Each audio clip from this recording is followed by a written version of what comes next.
What's up, subscribers and subscribers to be? Welcome to the channel. If you're new to the channel, thanks for visiting for the first time.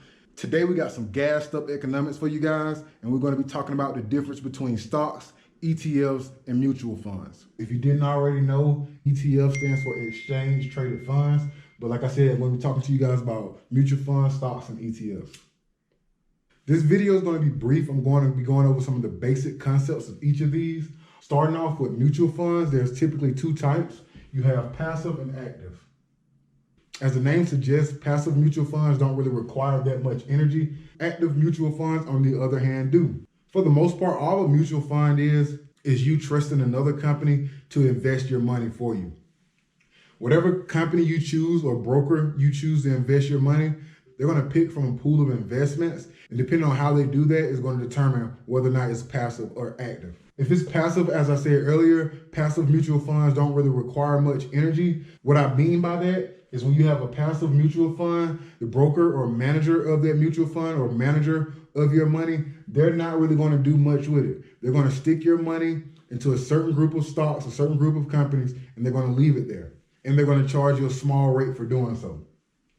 When you're looking at active mutual funds, it's the exact same thing. Your funds manager or broker is still going to be putting your money into a group of stocks. But when it's an active mutual fund, they're going to be trading within that list of stocks. If they see something shoot up and they feel like they can cash out on it, they're going to do that. If they see something going down and they feel like you should sell it, they're going to do that. But it's going to be managed fully by the broker, and you're going to pay them a higher percentage for managing that active mutual fund. Mutual funds are great for somebody who's retiring or just have no idea what they want to do in the stock market, because you can literally put your money in someone else's hands and they can do everything for you. You can literally sit around and smoke all day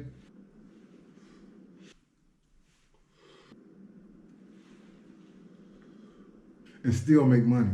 When you're looking at ETFs or exchange traded funds, they're really similar to mutual funds, but instead of a broker in charge of it, you're in charge of it yourself. You can trade ETFs just like you're trading stocks. For the most part, it's passive because once you purchase an ETF, your ETF can contain anywhere from a few to thousands of companies. And those companies, for the most part, aren't going to change. So you can buy those ETFs and leave it there. One benefit to ETFs over mutual funds is that you can do this without paying a broker's price. As a matter of fact, an ETF is almost the exact same as a passive mutual fund without a broker. You can, to an extent, become active with ETFs if you want to. You can buy more or sell a particular type of ETF whenever you want it to. But being that they're grouped together, I would still consider them, for the most part, being passive, because for the most part, you're going to end up buying them all together and holding those particular stocks over time. The third option, which you guys will hear me talk about the most on this channel, is stocks. Stocks can be either passive or active, depending on how you choose to be as an investor. If you're going to purchase individual stocks and just leave them there to be over time without touching them or without checking on them or anything, that can definitely be passive. If you're like me, if you go back and you're checking on it all the time, you're more active. And definitely if you're a day trader, you're super, super active when it comes to stocks. When you're managing your own stock portfolio, which is what I prefer, you have less fees being taken out compared to ETFs and mutual funds, which you're buying into a company who's doing something for you.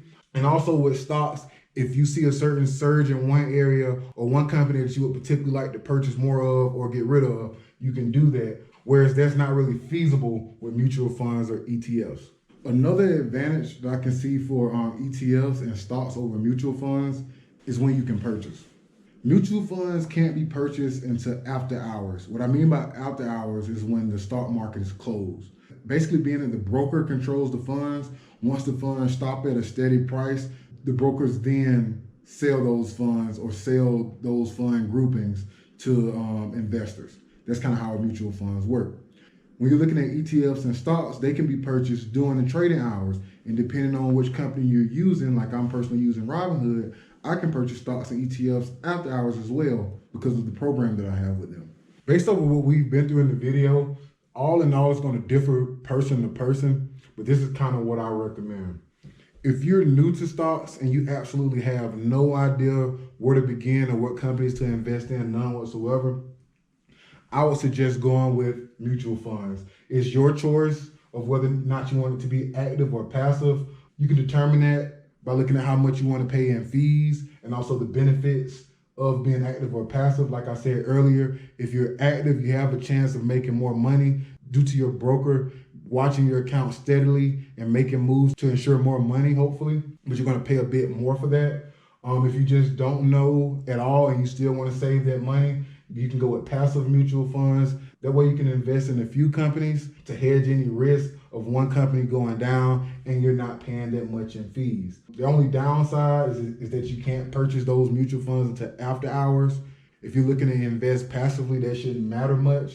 And like I said, this is probably best for beginners. If you kind of know what stocks you want to choose, you kind of have a little bit more experience, or you know at least what direction you want to go in, I would recommend using ETFs. They're somewhat passive. You can purchase them any time of day depending on what kind of account you have. And I would recommend them for all levels of investors, whether it's beginning to moderate to advanced levels. Because if you're looking at passive income, that's a good way to just set something aside and just reap the benefits from it over time.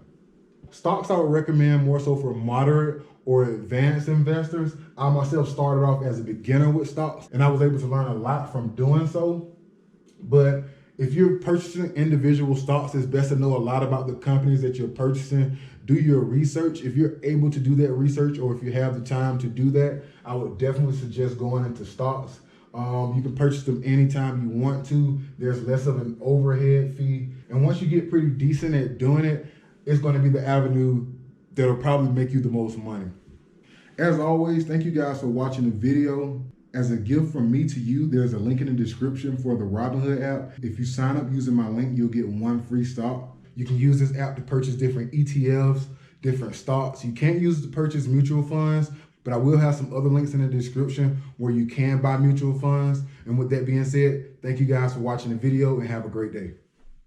Hop in the bag, go get the money, count that cash and back to the money, put that on repeat. Go get the bag, and that's how we coming. If you really about your money, put $1 in the app. If you really about your hustle, put $1 in the app. You ain't taking else for nothing, put $1 in the app. You ain't got no hustle muscle, get the fuck up out of here.